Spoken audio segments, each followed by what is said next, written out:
The applause hit me like a slap. I sat frozen at the conference table while Daniel Reeves stood at the front of the room, smiling like a man who had just won something he truly deserved. "Our client portal," he said smoothly, gesturing to the glowing screen behind him, "was the most complex initiative I have led in my entire career. Led. Not built. Not created. Led." My throat tightened. My hands curled into tight fists under the mahogany table. Every late night in the cold office. Every missed holiday with my family. Every silent sacrifice I had made over the last 14 months was glowing behind him on that high-definition screen.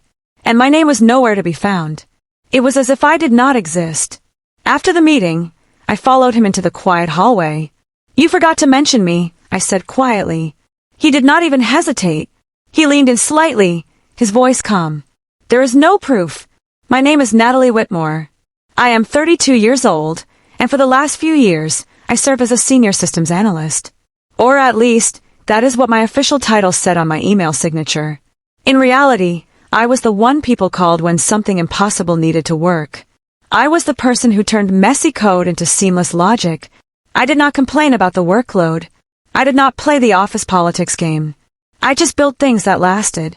When Daniel joined the company 18 months earlier, he arrived with a polished smile and a director title he had not earned internally. I was assigned to support him. Support.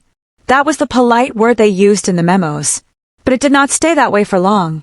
I ended up doing the thinking, the planning, and the heavy lifting while he focused on his next promotion and his expensive suits. The client portal project was never his idea. It started as mine on a rainy Tuesday morning when I realized our old system was failing our users. I had noticed deep inefficiencies that no one else seemed to care about. Clients struggled to log in. Employees struggled to manage data. Everything was slower than it should have been. So, I sat down and designed a solution from the ground up. At first, Daniel seemed very supportive of my vision. "You are the expert here. Natalie," he told me once during a private briefing. I actually believed him. I thought we were a team. I showed him every detail of my work. I shared the architecture, the strategy, and the full execution plan. He nodded his head, asked smart questions, and praised my thinking. But slowly, I noticed something was changing. He started scheduling high-level meetings without me, claiming they were just boring budget talks. The exclusion happened quietly at first. It started with an email chain I was not included on. Then it became a strategy meeting I only learned about after it had already ended. When I finally asked him why I was being left out of the loop, he just smiled that fake smile. "It is just high-level stuff, Natalie," he said. He acted like I was too busy with the technical details to be bothered by the big picture. High-level, as if I was not the person actually building the entire system from scratch in the basement office. I ignored the growing discomfort in my chest for a while. I told myself that the credit did not matter as long as the project was a success. I was wrong to be so naive. Everything changed the day I saw him through the glass, presenting my design to the leadership team without me. I stood outside the glass conference room, watching him point to my complex diagrams as if he had drawn them himself. His voice was confident and practiced. It was ownership disguised as familiarity. He used words like "we" and "our," but he made sure he was the one holding the pointer. Something inside me shifted in that moment. It was not hot anger yet. It was something much colder. It was awareness. I realized that Daniel was not just a lazy boss. He was a predator. He was waiting for me to finish the work, so he could claim the glory and move up the ladder. That was the day I started protecting myself. I did it quietly, so he would not notice. I began to keep records of every conversation and every decision. I knew I needed a safety net before the project reached the finish line. The protection I found was not dramatic. It was actually quite routine. Daniel had needed someone to formally oversee the technical execution of the portal because the legal department required a paper trail. He forwarded a document to me casually on a Friday afternoon. "Standard stuff, Natalie," he said without looking up from his phone. I did not just sign it. I read every single word. The contract clearly named me as the sole technical architect and the primary creator of the software. It stated that all intellectual property rights and design choices originated with me. His bold signature was at the very bottom of the last page. So was mine. I saved an original copy in my personal files away from the office server. I did not do it because I expected a total betrayal. I did it because my instinct told me to be careful. 14 months. That is exactly how long it took to bring the portal to life. It was 14 months of long nights where the office lights dimmed around me and the cleaning crew became my only company. It was 14 months of quiet sacrifice. Daniel rarely stayed late. He was usually at happy hour or networking with the board members, while I was debugging code and refining the user interface. But he always showed up for the big milestone reviews. He always positioned himself physically between me and any potential recognition. He made sure he was the one who sent the update emails to the CEO. I told myself it did not matter because the truth of the work would eventually speak for itself. I believe the system was too complex for him to fake it forever. I was wrong about that, too. 3 weeks before the official launch, Daniel called me into his office. He sat behind his large desk and looked very serious. There is talk of restructuring at the top level, he said. My heart raced because I thought he was finally going to mention my promotion. This project could position me for a senior director role, he continued. Me. Not us. Me. He talked for 20 minutes about his career goals and how the portal was his ticket to the executive suite. He did not mention my future at all. He did not talk about a raise or a new title for the person who had actually done the work. I realized then that I was just a rung on his ladder. He never planned to share the spotlight with me. He planned to leave me behind in the same office I had worked in for years. Launch day was a whirlwind of activity. The system worked flawlessly from the very first minute.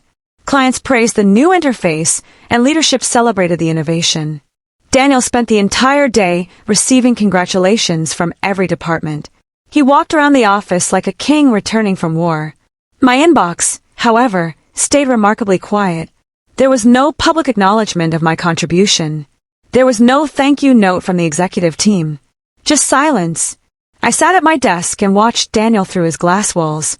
He was smiling and shaking hands. He looked untouchable. I felt like a ghost haunting my own creation. I realized that if I did not speak up now, I would be erased from the history of this company forever. I decided to confront him one last time after the crowd had cleared away.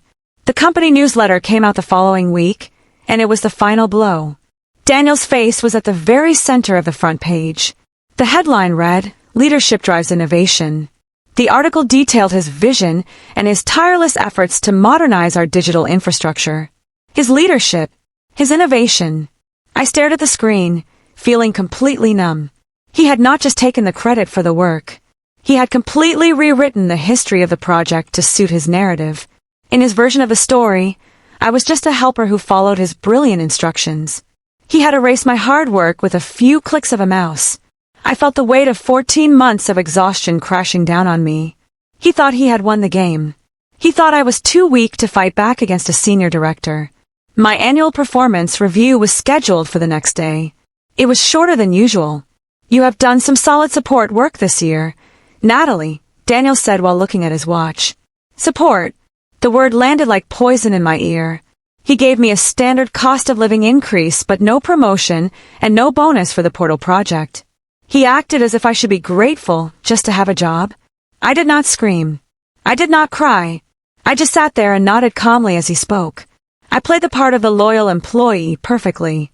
But something deep inside me had already shifted into motion. I was no longer working for him or for the company. I was working for myself. I knew that the contract sitting in my bag was a ticking time bomb. I was just waiting for the right moment. 2 weeks later, the official announcement was made. Daniel Reeves was our new Senior Director of Innovation. The role that should have changed my life had changed his instead. He threw a small party in the break room to celebrate his success. He was open and confident, acting as if he was the smartest person in the building. He looked completely untouchable in his new power. Or so he thought. He did not see me watching from the corner.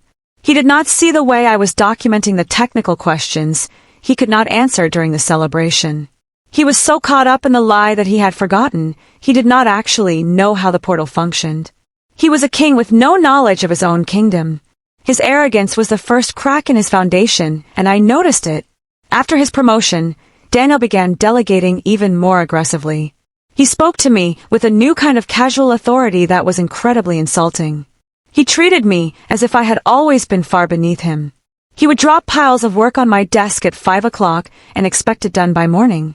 He acted as if I had not built the very platform that had elevated him to his new office. I stayed quiet and watched him. I listened to the way he talked to the board members. I prepared my evidence. I knew that a man who steals credit is also a man who takes shortcuts in other areas. I began to look into the vendor contracts he had signed while I was busy coding. I was looking for a pattern, and I was starting to find one. An external recruiter reached out to me on LinkedIn a few days later. It was a major competitor. They had seen the new client portal and were incredibly impressed by the technical architecture. They did not want to talk to the director. They wanted to talk to the architect behind the code. They wanted me. I did not answer the message immediately, but I did not decline it either. I realized that my work had a value that Daniel could not hide, even if he kept my name out of the company newsletter. The industry knew who built things of that quality. I started to see a way out that did not involve begging Daniel for a scrap of recognition. I started to see a future where I was the one in the corner office, respected for my actual skills. During a high-stakes leadership presentation a week later, Daniel made his first major mistake. He tried to describe a core technical function to the CEO, but he explained it incorrectly. It was a small and subtle error, but it was revealing to anyone who actually understood the system. He told them the data was stored in a way that was physically impossible given the architecture I had designed.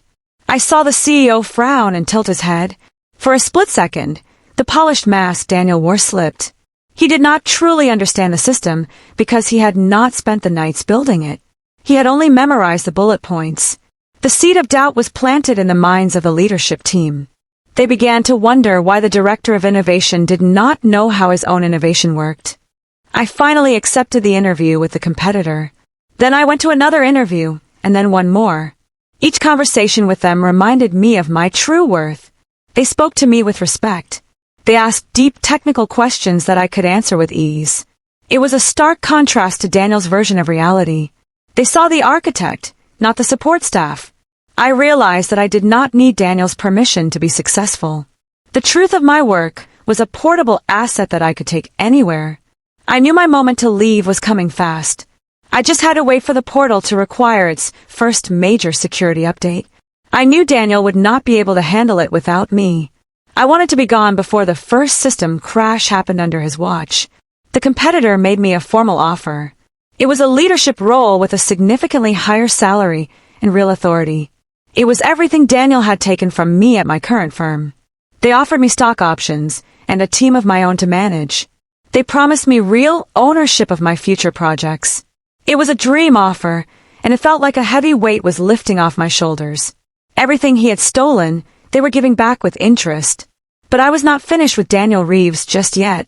I wanted to make sure that when I left, he could not continue to use my work to fuel his lie. I wanted to leave a clean trail behind me. I prepared my final documents and waited for the next scheduled transition meeting with the company board. Ironically, as I prepared to leave, Daniel seemed to need me more than ever before. The portal was due for its first set of major updates, and he was clearly struggling. He did not know how to implement the new security protocols. He began to ask me basic questions more and more often. I could see the confidence slipping from his face when we were alone. He realized that he was a captain who did not know how to sail his own ship. He did not realize that his foundation was about to walk out the front door. He thought he could keep me in the basement forever, solving his problems while he took the credit.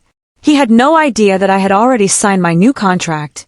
I watched him scramble, feeling a strange sense of calm. I walked into Daniel's office on a Monday morning and handed him my formal resignation notice. He looked absolutely shocked, as if the idea of me leaving had never occurred to him. "You are making a huge mistake, Natalie," he said, his voice rising. "You will never find a better position than this one." For the first time, he sounded genuinely unsure and afraid.